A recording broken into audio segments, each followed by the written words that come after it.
अतिथिगण, मंच पर उपस्थित अतिथिगण, आदरणीय प्रधानाचार्य जी, आचार्य जी, दीदी जी एवं मेरे समस्त सहपाठी भैया बहनों, जैसा कि आप सभी को विदित है कि आज हम यहाँ गणतंत्रता दिवस मनाने के लिए एकत्रित हुए हैं। आज के दिन मैं अपने देश की युवा पीढ़ी को संबोधित करते हुए अपने विचार प्रस्तुत करना चाहूँगा।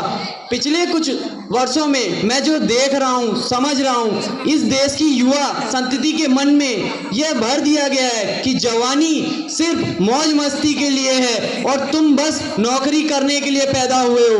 परिस्थितियां कुछ ऐसी विकट पैदा हो गई कि इस देश का युवा सड़कों पर मर रहा है, जल रहा है, ये कह रहा है कि हमें नौकर बना लो।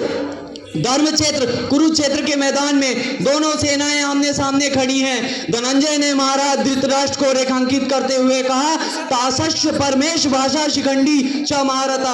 अरे जिस देश का शिखंडी भी महारथी हो, उस देश की संतति इतनी नपुंसक कैसे हो सकती है। निवेदन करना चाहता हूँ, यह देश गिर पड़ा है, इसको उठाइए, मरहम ना सही जख्म पर कुछ तो लगाइए। कहते हो मेरे दिल में धड़कता है तिरंगा, किस किस के धड़कता है, चीर कर दिखाइए। और बेरोजगार हो तो डिग्रियों को फाड़ दो, इस देश को नौकर नहीं मालिक बनाइए। क्यों ये विचारधारा डेवलप नहीं हो रही है कि इस देश को नौकर नहीं मालिक बनाइए। कॉलेज की बाहर बनी पुलिया पर बैठने से यह देश नहीं बनेगा। इस देश के लिए आपको अपना त्याग करना पड़ेगा, बलिदान देना पड़ेगा। जानता हूँ प्रेम और अनुराग से दुनिया चलेगी, सत्य है बंधुत्व से बुनियाद जीवन की डलेगी, सत्य है भाईचारे से ये जग सुंदर बनेगा, कमल खुशियों का मेरे आपके मध्य खिलेगा। है ठहाके में असल आनंद जीवन का छिपा, आनंद क्या माना परमानंद जीवन का छुपा। अच्छा है सब खुशियां मनाए फूले फले, मन की देहरी पर दीपक ने के जले, पर हमेशा प्रेम से काम चलता है नहीं, बिगड़ा हुआ पशु प्रेम से संभलता है नहीं। सामने हो देवता तो हम भी सज्जनता दिखाएं, हो असुर यदि सामने तो कहो फिर क्या गीत गाएं। आने वाले वक्त का तुमको जरा अंदाज हो, विश्व का है सत्य और ये सत्य ना नजरअंदाज हो। इतिहास के हर पन्ने पर कथा सामर्थ की, नहीं लिखते इतिहास में बातें कभी भी व्यर्थ की। दुनिया में सदा ताकतवरों का राज रहा है, जिसकी भुजाओं में बल वह विश्व का सरताज रहा है।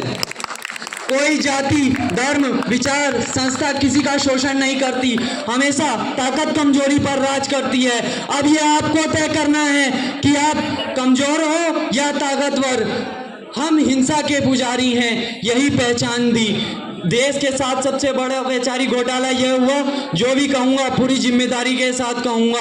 अंग्रेज देश पर रूल कर रहे थे, बड़े लोग विद्वान लोग बैठे हैं, कुछ लोग थे जो आंदोलन कर रहे थे। मेरा अनुभव कम है, चिंतन मंथन कम है, आयु कम है, मगर दो आंखों से देख लेता हूँ काला और सफेद। अरे आंदोलन तो अपनों के आगे किए जाते हैं, दुश्मनों के आगे नहीं, फिर वो चाहे नमक के हो या फिर चीनी के।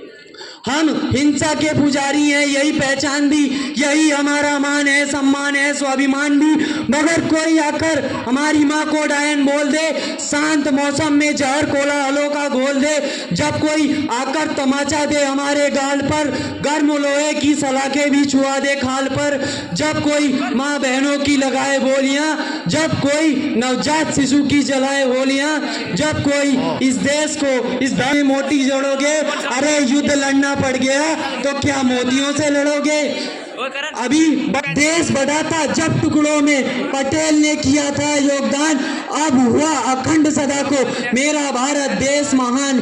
जो भरा नहीं है भाव से, जिसमें बहती रसधार नहीं, वो हृदय नहीं वो पत्थर है, वो हृदय नहीं वो पत्थर है, जिसमें स्वदेश का प्यार नहीं। जैसा कि भैया बहनों आप सभी को विदित है, आज का सबसे चर्चित विषय हमारे प्रभु राम जो अब टेंट से उठकर अपने महल में विराजमान हो गए हैं। तो आइए उनके आगमन के उपलक्ष्य में कुछ नारों के साथ उनका स्वागत करें। सिंहासन पर बैठ चुके हैं हम सबके प्रभु राम, अब भारत बोलेगा जय श्री राम, जय